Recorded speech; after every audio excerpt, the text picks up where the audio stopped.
to fix the problem of keep seeing the same type of videos on TikTok. Hi guys, in this video I will show you how to solve a problem of keep seeing the same type of videos.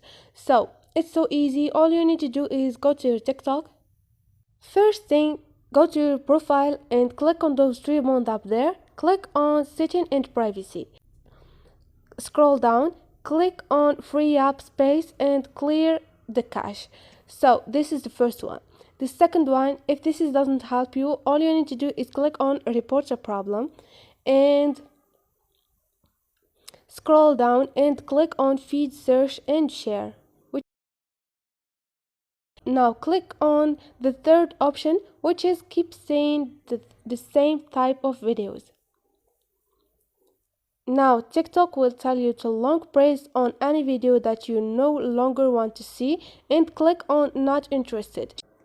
If this doesn't help you or this doesn't resolve your problem, all you need to do is click on no and click on need more help and send them a screenshot or video shot of that type of videos and write your feedback. Click on report and your problem is gonna take like 24 hours and the problem will be resolved. So this is, guys, hope this video was helpful to you, and if you like the video, please don't forget to subscribe and like.